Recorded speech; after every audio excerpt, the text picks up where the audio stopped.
Hello and welcome to the OCVarsity Gridiron Show, Week 9. We're here at Fountain Valley. I'm your host, Jonathan Khamis. To my left, Steve Fryer. To my right, Dan Albano, rocking those nice new shades. What's the story there? Oh, these glasses? They're the Aquaman look. All right, so let's talk about our stars from Week 8. Steve, I'll let you start. Who you got? Brock Johnson, a terrific game. Season high 311 yards, 17 for 20, guys. He completed his first 5 passes. It was like 7 of 8 in the first half and just lit it up as they took a 34-0 lead and beat up on San Juan Hills. Brocktober continues, right, Steve? That is correct. Brocktoberfest. Yeah, there it is. Hey, Jose Oliveira for me from Los Amigos. Check out these stats. 36 carries, 282 yards, and 6 touchdowns in a 55-52 victory over La Quinta. Dan, defensive guy, offensive guy, what's going to be this week? I got defense, of course. Alima Palimiai of Tustin, outside linebacker, had 9 total tackles. He also had 2 interceptions, including 1 he returned 76 yards for a touchdown in a 35-15 victory, Tustin over Pacifica in the Empire League. All right, our game of the week is the battle for the bell. Fountain Valley, 6-2. They've won 6 in a row, taking on Edison. Edison's record, you guys know offhand? No, 5-3. See, this is why they pay him the big bucks. 5-3. They're 3-0 in league. This game is at OCC this Friday at 7 o'clock. Guys, we just got finished talking with the Barons, and more than ever this year, first of all, they got the talent to possibly do this, and they haven't beat the Chargers since 2004. But when we've spoke to the kids, there is a confidence here, Steve. Yeah, there is, and I agree. It is their best opportunity to win this game. And a lot of these games have been pretty one-sided. It's been like a 4-point game a few years ago, but the last 5 years or 4 years or so, it's been like an 18-point average margin of victory. Fountain Valley's flying high. We always thought, Dan, didn't we, that when Ray Fenton got here and started doing Ray Fenton stuff, Fountain Valley was going to get it going pretty good here. Started 0-2, one of those losses to Servite. Boom, they got it going. This could be a great game. Edison beat Huntington Beach 28-13. That 4 different Chargers scoring rushing touchdowns now. Edison quarterback Grant Lowry, he seems to be out right now. Yes. Do you have a status on him and how that could hinder the Chargers going up against a high quality, some would say top 15 worthy team in Fountain Valley? Yeah, Lowry's out for this game. He suffered the shoulder injury against Los Alamitos, hasn't returned yet. So he's going to be out. And Edison has been, showing a lot of perseverance. Lowry's just one of about 3 or 4 key senior players that they've been out. Fountain Valley's on a roll, and I think this is going to be a close game. But Edison, they play Mater Dei and Servite every year for a reason. They practice, they're a year-round program for a reason. So it's going to be a really tough game still, as well as Fountain Valley's playing. Edison, even with all these injuries, are a super tough team. I can't wait for that sold-out game at Orange Coast College. It's always a scene, and post-game is a lot of fun too with the bell. Yeah, you got the bell and a lot of photo opportunities. I'll leave it at that. And you got to get there early, and you got to get your pre-sale tickets because they will turn you away. Unfortunately, there's a lot of people that get turned away from this game at Orange Coast College. Yeah. They could have it at Angel Stadium, but you got to get your tickets early. Actually, that's where it was in 2004, when the Barons beat the Chargers. That was the last time they won 21-20 that year. Well, we talked to the Barons players about that earlier.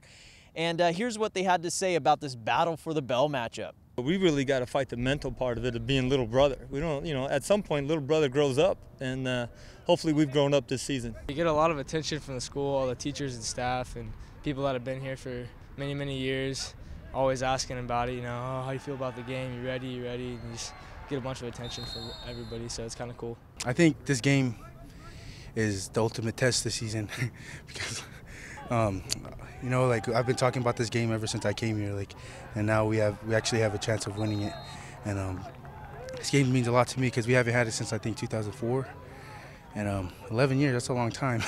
Yeah. I'd love to have it back this year. It'd mean a lot if we got it back this year. Not like really paying attention to all the outside noise, just pay attention to what we have going on right here, right now.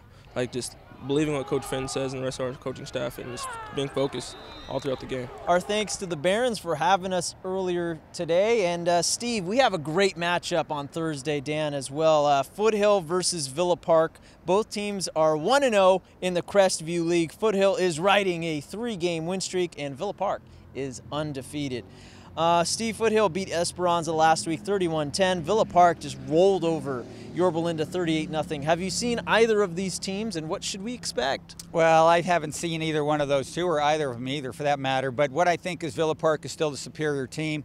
You know, Foothill's kind of gotten hot lately. You know, had a couple bumps in the road there, but Villa Park's 8-0. Really, we're not tested too much in the non-league games. They do play those North Hills teams. Hell, like El Medina only beat, lost to them by a point, so they did get pushed a couple times. But Villa Park, I think when they got it going, they're going to roll. So I think Villa Park should win this game. But Foothill's got some offensive firepower, but still going to go with the Spartans. Do you concur? You know, I think this is going to be an interesting game because I think one of the big notes that came out of last week was, did you guys see that the Villa Park standout receiver, defensive back, return man, Brendan Corbin, he got picked up 2 unsportsmanlike penalties, and he's out for this game. They still have lots of weapons on that team, but that's a big break for Foothill. So we'll see if the Villa Park can get past that to go 9-0. All right, finally, to close out our non-Trinity League edition of the OCVarsity Gridiron Show, we're talking 8-0 Valencia, the 3-0 in league, taking on Tustin, who is 7-1 and 3-0 in league. This game is Friday night at Tustin. And the Tigers beat Cyprus last week, 42-17. Valencia averages 40 points per game, and their defense is only allowing 6.5 points per game. Coach Marujo has one of his better squads in a while, Dan. Yeah, they're rolling. Playing great on both sides of the ball. They have their power game. They love to run the ball. They're doing it. They're playing great defense. But this is a big game for Tustin as well. I think this could probably decide the Empire League title. I think, essentially this is, way Pacifica's fallen off a little bit. But, hey, that shows you how tough the Empire League is. I'm going to be at this game on Friday, so you can follow me for some updates. But I'm looking forward to seeing, some more of Tustin, who I guess who's apparently been, Coach Wells has said they've been battling injuries. But, I'm interested to see Valencia, how good they are. Best part of that game, Dan, it'll probably be over in less than 2 hours. So I'm very envious. Steve, for the Tillers last week, Tyler Noble had 3 touchdowns and 192 yards rushing. This is kind of a game where 2 beasts, 2 mastodons go at it. They're both going to run at each other, and whoever's standing at the end wins. I saw Tustin early in the season. They were trying to throw the ball some, which is,